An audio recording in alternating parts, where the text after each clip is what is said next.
किस चिंतन में डूबे हो युधिष्ठिर?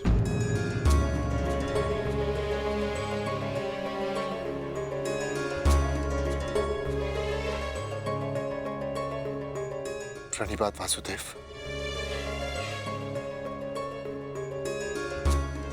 तुमने मेरे प्रश्न का उत्तर नहीं दिया युधिष्ठिर। हाँ वासुदेव, मेरा मन अशांत है। बुद्धि पर जैसे भ्रम की धूल सी जमी है। समझ में नहीं आ रहा है वासुदेव कि इस महायुद्ध से हमें क्या प्राप्त होगा। आश्चर्य, धर्मराज के मन में ऐसा असमंजस। वासुदेव, मैं आपसे निवेदन करता हूं कि मुझे धर्मराज कह के मत पुकारिए। इस धर्म युद्ध में बिखरे अधर्म की छींटें मुझ पर भी पड़ी हैं। मैं धर्मराज कहलाने योग्य नहीं हूं वासुदेव। युद्ध में शरीर और सेना के बल से अधिक महत्वपूर्ण आत्मबल होता है युधिष्ठिर। और इस प्रकार युद्ध के मध्य में सम्राट का मन दुर्बल पड़ जाए, ये उचित नहीं है। तुम ये मत भूलो युधिष्ठिर कि ये महायुद्ध केवल तुम्हारा नहीं है, ये संपूर्ण भारतवर्ष की उस प्रजा का भी है जो न्याय चाहती है, जो अधर्म से मुक्ति चाहती है, जो तुम्हें हस्तिनापुर का योग्य उत्तराधिकारी मानते हैं, जो तुम में भारत का योग्य सम्राट देखते हैं। इस युद्ध में तुम्हें सम्राट बनते देखने के लिए अनगिनत सैनिकों ने अपनी आंखें बंद कर ली युधिष्ठिर। और आज भी अनगिनत सैनिक सज्ज हैं अपना बलिदान देने के लिए। एक सम्राट का कर्तव्य है कि वो अपनी सेना, अपनी प्रजा का मार्गदर्शन करे, ना कि स्वयं दुविधा में फंस जाए।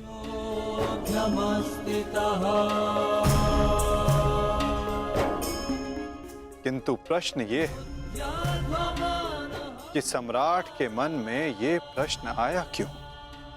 कहीं सम्राट को ऐसा तो नहीं लगता कि उनके प्रिय अनुज महायोद्धा अर्जुन पूरे मनोयोग के साथ भाग नहीं ले रहे?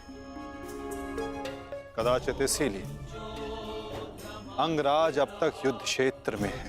अंगराज का वध केवल अर्जुन के हाथों संभव है। यदि युद्ध भूमि में अर्जुन अंगराज का वध कर देते हैं तो अवश्य ये संभव है युधिष्ठिर।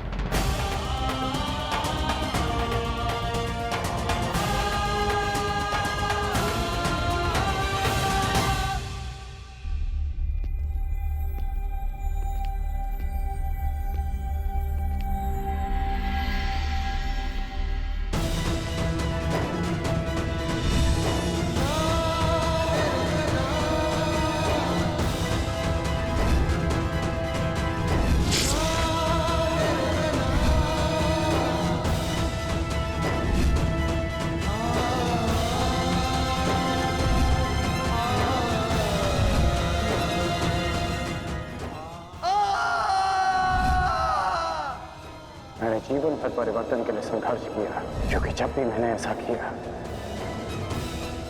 तो मैंने लोगों की आंखों में आशा की किरण देखी।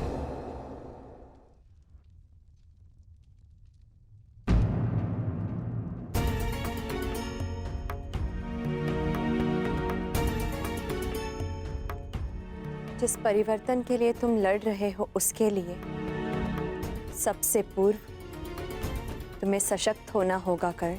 कुछ समझ नहीं पा रहा हूं वृषाली। लगभग अपने सारे प्रिय खो चुका हूं। हमारी अगली पीढ़ी जिसके लिए मैंने परिवर्तन का स्वप्न देखा था वो तो बची ही नहीं। फिर इस परिवर्तन का क्या लाभ?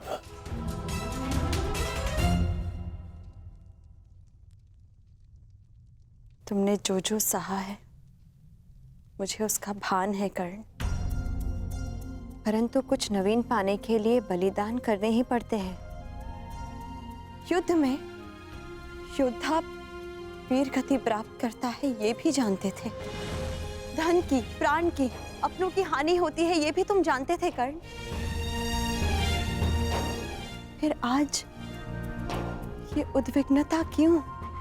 इस समय तुम कौरव सेना के सेनापति हो अंगराज, और तुम्हारी सेना को तुम्हारे मनोबल की आवश्यकता है। उन्हें एक सशक्त सेनापति चाहिए, ना कि एक टूटा हारा योद्धा। हम सबको तुम पे विश्वास है कर्ण, मुझे तुम पर विश्वास है। तुम ही हो कर्ण जो ये परिवर्तन ला सकते हो।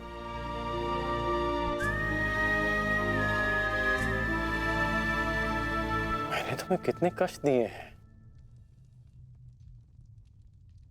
फिर भी सदा तुमने मेरा साथ दिया, मुझे साहस दिया।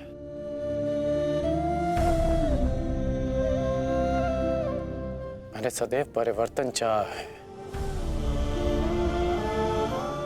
उसमें विश्वास रखा है, पर आज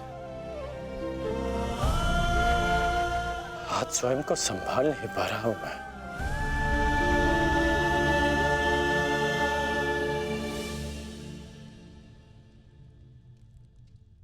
स्वयं को संभालो सरसेनापति, इस तरह टूटो मत, क्योंकि अगर तुम टूटे तो परिवर्तन का वो स्वप्न टूट जाएगा।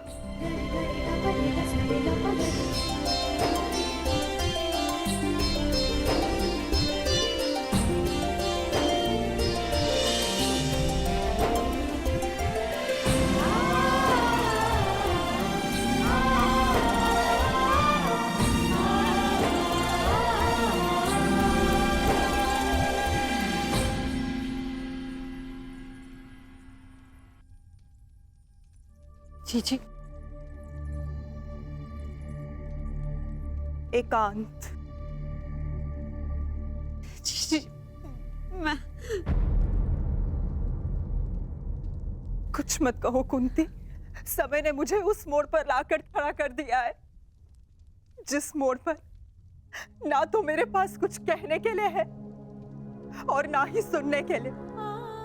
तुम्हें स्मरण है तुम्हें वो समय कुंती, जब हमारे हस्तिनापुर में हर्ष, खुशी, उल्लास और आनंद होता था। मुझे दंभ होता था कि मेरे कक्ष में 100 और तुम्हारे कक्ष में 5 दीपक हैं, परंतु आज मेरा ये कक्ष अंधकार में डूब गया है। एक एक करके इस अभागिन माता ने अपने 99 पुत्र खो दिए हैं। परमात्मा से 100 पुत्रों की माता होने का सौभाग्य पाकर भी आज मेरे दोनों हाथ खाली हैं। माता के आंसू तो अपने एक पुत्र के वियोग में सूख जाते हैं,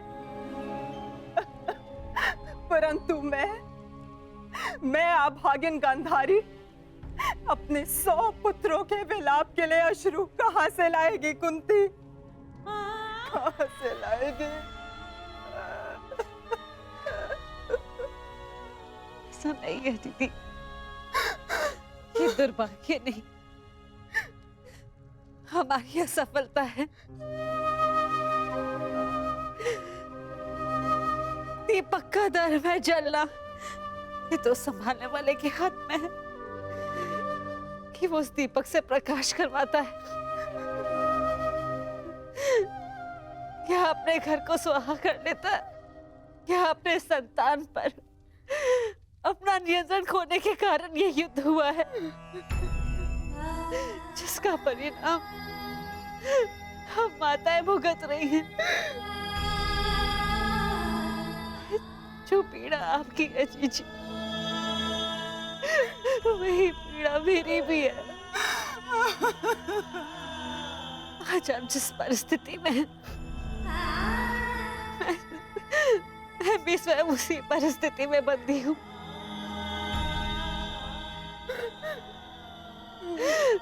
भाइयों को लड़ते देख कौन सी माता प्रश्न हो।